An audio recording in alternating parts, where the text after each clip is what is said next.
அஸ்ஸலாமு அலைக்கும் வரஹ்மத்துல்லாஹி வபரகாத்துஹு. பிஸ்மில்லாஹிர் ரஹ்மானிர் ரஹீம். அல்ஹம்துலில்லாஹ் வஸ்ஸலாத்து வஸ்ஸலாமு அலா ரசூலில்லாஹ். அம்மா பஅத்.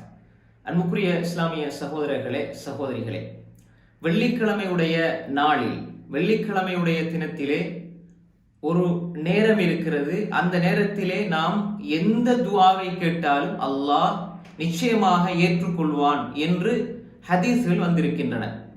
அந்த ஹதீஸ் தெளிவாக வெள்ளிக்கிழமையுடைய தினத்திலே ஒரு நேரம் இருக்கிறது, அந்த நேரத்திலே நாம் எந்த துஆவை கேட்டாலும் அல்லாஹ் ஏற்றுக்கொள்வான் என்று வரக்கூடிய ஹதீஸ் சஹீஹுல் புகாரிலே பதிவாயிருக்கிறது. இமாமுனா புகாரி ரஹிமஹுல்லாஹ் அவர்கள் கிதாபு தஅவாத் என்ற பாடப்பகுதியிலே 61வது தலைப்புகள் இந்த ஹதீஸை எழுதியிருக்கிறார்கள். சஹீஹான ஹதீஸ். வெள்ளிக்கிழமை துஆ ஏற்றுக்கொள்ளப்படக்கூடிய ஒரு விசேடமான ஒரு நேரம் இருக்கிறது என்பதாக இமாம் புகாரி ரஹ்மத்துல்லாஹி அவர்கள் எழுதியிருக்கிறார்கள். அது சஹீஹுல் புகாரிலே வந்திருக்கிறது. ஆனால் அது எந்த நேரம் என்பதிலே கருத்து வேற்றுமை இருக்கின்றன. இமாம் புகாரி ரஹிமஹுல்லாஹ்வுடைய அந்த ஹதீஸுக்கு கீழே இமாமுனா இப்னு ஹஜர் அல் அஸ்கலானி ரஹிமஹுல்லாஹ் அவர்கள் ஃபத்ஹுல் பாரியில பல கருத்துக்களை சொல்லிவிட்டு, குறிப்பாக இமாம் ஹத்தாபியுடைய 2 கருத்துக்களை சொல்லிவிட்டு சொல்கிறார்கள், 40 கருத்துக்களை அறிஞர்கள் சொல்லியிருக்கிறார்கள். கருத்து வேற்றுமைக்குரிய ஒரு விடயம் இது. கிட்டத்தட்ட இந்த விடயத்தில் அது எந்த நேரம் என்பதிலே 40க்கும் மேற்பட்ட கருத்துக்கள் இருக்கின்றன என்பதாக ஹாஃபிஸ் இப்னு ஹஜர் அல் அஸ்கலானி ரஹ்மத்துல்லாஹி அவர்கள் சொல்கிறார்கள். குறிப்பாக இந்த கருத்து வேற்றுமைகளை எல்லாம் தாண்டி கடைசியாக நாம் பார்க்கின்ற பொழுது ஆதாரத்தின் அடிப்படையில் 2 கருத்துக்களை நாம் முன்வைக்க முடியும். குறிப்பாக அந்த கருத்தையே இமாம் ஹத்தாபி ரஹ்மத்துல்லாஹி அவர்கள் சொல்வதாக ஹாஃபிஸ் இப்னு ஹஜர் அல் அஸ்கலானி ரஹிமஹுல்லாஹ் ஃபத்ஹுல் பாரியில் எழுதியிருக்கிறார்கள். அந்த 2 கருத்தும் என்ன என்பதை நாம் இன்ஷா அல்லாஹ் பார்ப்போம். அதாவது வெள்ளிக்கிழமையுடைய தினத்திலே இமாம் மிம்பருக்கு வந்த பின்னால், இமாம் மிம்பர்ல ஏறி உட்கார்ந்ததிலிருந்து தொழுகை முடியும் வரை என்ற ஒரு கருத்து இருக்கிறது. அப்ப இந்த கருத்தை சொல்லக்கூடிய அறிஞர்கள் ஒரு ஹதீஸை ஆதாரமாக சொல்கிறார்கள். அந்த ஹதீஸ் என்னென்றால், அபூ மூஸல் அஷ்அரி ரலியல்லாஹு அன்ஹு அவர்களுடைய அறிவிப்பு, قال سمعت رسول صلى الله عليه وسلم يقول يعني في ساعة الجمعة, ஜும்ஆவுடைய தினத்திலே விசேடமாக துஆ ஏற்றுக்கொள்ளப்படக்கூடிய அந்த நேரம் எது என்பதில ரசூல் ஸல்லல்லாஹு அலைஹி வஸல்லம் சொன்ன பொழுது அவங்க சொன்னாங்க, ஹிய மா பைன யஜ்லிஸல் இமாமு இலா அன் துக்லஸ் ஸலா, அதாவது இமாம் மிம்பர்ல வந்து அமர்ந்ததிலிருந்து தொழுகை முடியும் வரை என்பதாக ரசூல் ஸல்லல்லாஹு அலைஹி வஸல்லம் சொன்னாங்க என்ற ஹதீஸை அபூ மூஸல் அஷ்அரி ரலியல்லாஹு அன்ஹு அறிவிக்கிறாங்க. இந்த ஹதீஸ் சஹீஹ் முஸ்லிமினுடைய 853வது நபிமொழியாக பதிவு செய்யப்பட்டிருக்கிறது.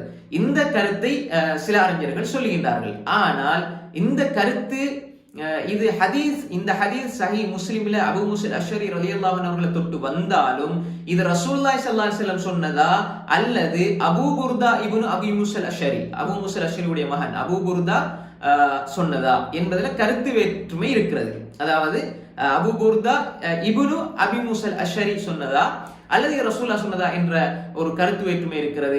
எனவே இந்த ஹதீஸ் வெளிப்படையில் சஹீஹா இருந்தாலும் இதுல மறைமுகமான இல்லத் வடு இருக்கிறது. அதாவது இது ரசூல் ஸல்லல்லாஹு அலைஹி வஸல்லம் சொன்ன ஹதீஸ் அல்ல, மாற்றமாக இது அபூ புர்தா இப்னு அபீ மூஸல் அஷ்அரி சொன்ன அவர்களுடைய சொந்த கருத்து என்ற கருத்தை சொல்லி இந்த கருத்து வலுவற்றது என்பதாக அடுத்த கருத்து, 2வது கருத்தை சொல்லக்கூடிய அறிஞர்கள் சொல்லுகிறார்கள். அப்ப எனவே இந்த கருத்தை வந்து இது சஹீஹ் முஸ்லிம்ல பதிவாக இருந்தாலும் இது வந்து மறைமுகமாக ஹதீஸ் அல் மஅலூல் சொல்வார்கள். இது மறைமுகமான வடுவுள்ள ஒரு ஹதீஸ் என்பதாக சொல்வார்கள். எனவே இந்த ஹதீஸ் பலவீனமானது என்று ஒரு சில அறிஞர்கள் சொல்லுகிறார்கள். அந்த அடிப்படையிலே முதலாவது இந்த கருத்தை சில அறிஞர்கள் ஏற்றுக்கொள்ளவில்லை, ஒரு சில அறிஞர்கள் ஏற்றுக்கொள்றாங்க. அவர்கள குறிப்பாக இப்னுல் அரபி ரஹிமஹுல்லாஹ். இப்னுல் அரபி ரஹிமஹுல்லாஹ்னா இவங்க அஹ்லுஸ் சுன்னவுடைய மிகப்பெரிய அறிஞர். இவர் வந்து ஆரிலத்துல் அஹ்மதி என்று இமாம் திர்மிதி ரஹ்மத்துல்லாஹுடைய ஜாமி திர்மிதிக்கு விரிவுரை எழுதியிருக்கிறார்கள். ஆரிலத்துல் அஹ்மதி என்று இவங்க அஹ்லுஸ் சுன்னவுடைய அறிஞர் இப்னுல் அரபி ரஹிமஹுல்லாஹ்.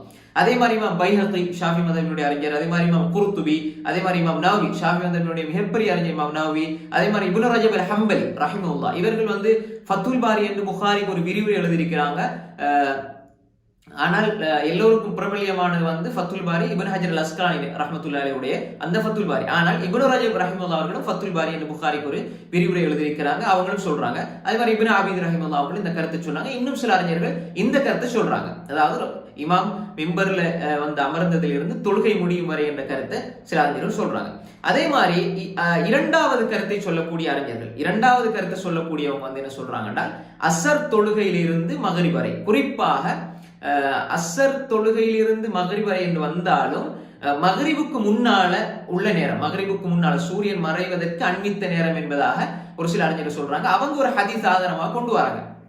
அது ஜாபிர் இப்னு அப்துல்லா ரலியல்லாஹு அறிவிப்பு, யௌமுல் ஜும்அத்தி சின்த அஷரத்து சாஅத்தன், வெள்ளிக்கிழமையுடைய நாள், அதாவது வெள்ளிக்கிழமையுடைய நாள் 12 நேரங்களாக பிரிக்கப்பட்டிருக்கிறது. அது நன்மையில அஜர் கூலிகள்ல ஏற்றத்தாழ்வோடு 12 நேரங்களாக பிரிக்கப்பட்டிருக்கிறது.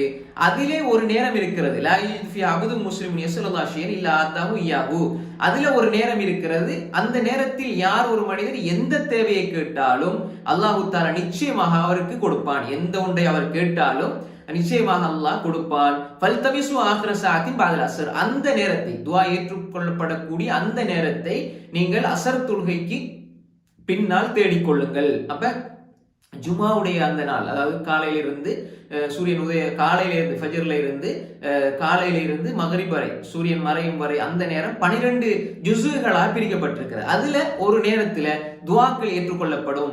அந்த நேரத்தை நீங்கள் அசருக்கு பின்னால தேடிக்கொள்ளுங்கள் என்பதாக இந்த ஹதீஸ் பதிவாயிருக்கிறது. இது அபூதாவுல 1048வது செய்தியாகவும் நசாயில 1380வது செய்தியாக பதிவு செய்யப்பட்டிருக்கிறது. அல்லாம அல்பானி ரஹ்மத்துல்லாஹி அவர்கள் இதனை சஹீ என்று சஹீ அபீதாவுல எழுதியிருக்கிறார்கள். சஹீ அபீதாவுன்னு சொன்னால் அல்லாம அல்பானி ரஹ்மத்துல்லாஹி அவர்களுடைய இமாம் அபூதாவுத் ரஹிமஹுல்லாஹ் அவர்கள் தொகுத்த அந்த சுனன் அபூதாவுல வரக்கூடிய சஹீஹ் ஹதீஸ்ல மட்டும் அல்பானி ரஹ்மத்துல்லாஹி தொகுத்திருக்கிறார்கள். அதுல பதிவு செய்திருக்கிறார்கள் சஹீஹ் அபீதாவுல. இமாம் அல்பானி இதை சஹீஹ்னு சொல்றாங்க. இமாம் நவவி ரஹ்மத்துல்லாஹி அவர்களும் ஷாஃபி மذஹபினுடைய மிகப்பெரிய அறிஞர், அவருடைய மிக முக்கியமான ஃபிக்ஹ் நூல் அல் மஜ்மூல 4 ஜுஸ் 476 பக்கத்திலே இதை சஹீஹ் என்று சொல்லியிருக்கிறார்கள். அப்ப எனவே இந்த கருத்தை சொல்லக்கூடியவர்கள் இந்த ஹதீஸை ஆதாரமாக எடுக்கிறார்கள். இந்த கருத்தை தான் இமாம் அஹ்மத் இப்னு ஹம்பல், இமாம் இஸ்ஹாக், அதே மாதிரி இமாம் இப்னு அப்துல் பர் போன்ற மிகப்பெரிய அறிஞர்கள் எல்லாம் இதை வலுவானதாக சொல்கின்றார்கள். அப்ப எனவே இந்த கருத்தை தான் இமாம் இப்னு கைம் அல் ஜௌசியா ரஹிமஹுல்லாஹ் அவர்களும் வலுவானதாக பார்க்கிறார்கள்.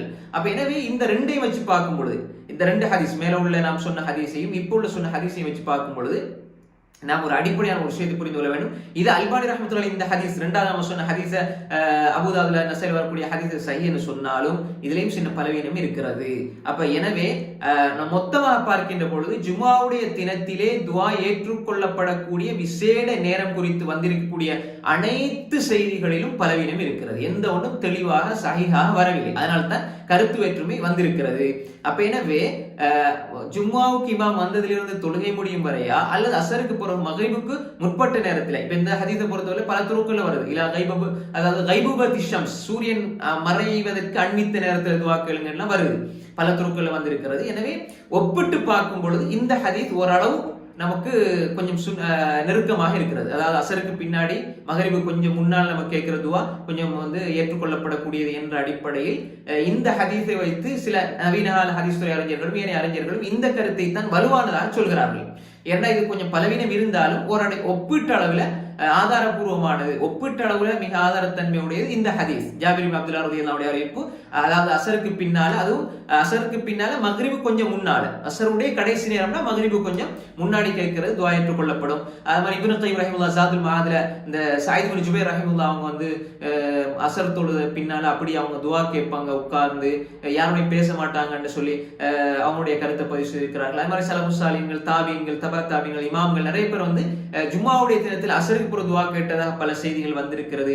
அதே மாதிரி இன்னும் சஹாபாக்கள், தாபீன்களை தொட்டும் சில கருத்துக்கள் பதிவாயிருக்கிறது என்ற அடிப்படையிலே வந்திருக்கக்கூடிய அனைத்து கருத்துக்களையும் சஹீஹான ஹதீஸ்ல ஒன்று தெளிவாக சொல்லப்படவில்லை என்பதனால ஓரளவு சஹீஹாக இருக்கின்ற இந்த ஹதீஸை வச்சு அசருக்கு பிறகு கேட்கிற துஆ ஏற்றுக்கொள்ளப்படக்கூடியது, அந்த நேரத்தில் கேட்கக்கூடிய துஆ மிக வலுவானது என்ற ஒரு கருத்தை நம்ம என்ன செய்யலாம், எடுத்துக்கொள்ள முடியும்.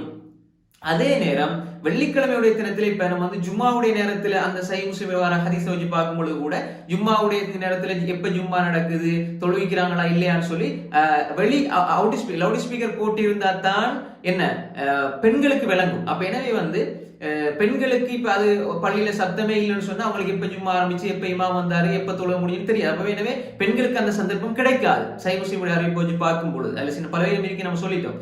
ஆனால் அசருக்கு புறம் என்பது எல்லாருக்கும் தெரியும். அசர் தொழுகையிலிருந்து மகரிப், அது குறிப்பா மகரிபுடைய நேரத்துக்கு கொஞ்சம் முன்னாடிங்கிறது எல்லாருக்குமே தெரியும். அப்ப எனவே பெண்களுக்குமே துஆ கேட்பதற்கான ஒரு வாய்ப்பு, ஒரு சந்தர்ப்பம் இருக்கிறது என்ற அடிப்படையில் இது இன்னும் வலுவாக இருக்கிறது. அதே நேரம் நம்ம ஆதாரத்தின் அடிப்படையில் பார்க்கும்பொழுது அசருக்கு பிறகு உள்ள கருத்தான் கொஞ்சம் சரியானதாக இருக்கிறது. என்றாலும் இதில் எந்த ஒரு கருத்தும் துல்லியமாக இல்லை என்பதனால வெள்ளிக்கிழமையை நாம் பயன்படுத்திக் கொள்ள வேண்டும். குறிப்பாக வெள்ளிக்கிழமையில் அதிகமாக துவா கேட்க வேண்டும், ஸலவாத்து அதிகமாக நபி ஸல்லல்லாஹு அலைஹி வஸல்லம் அவர்கள் மீது ஓத வேண்டும்.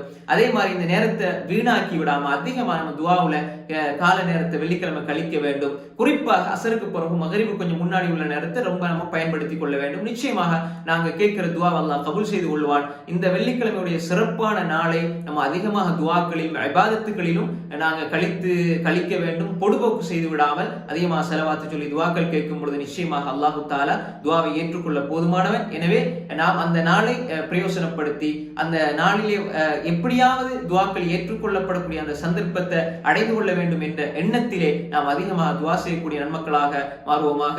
அல்லாஹு தஆலா அதற்கு அருள் செய்வானாக. அஸ்ஸலாமு அலைக்கும் வரஹ்மத்துல்லாஹி வபரகாத்துஹு.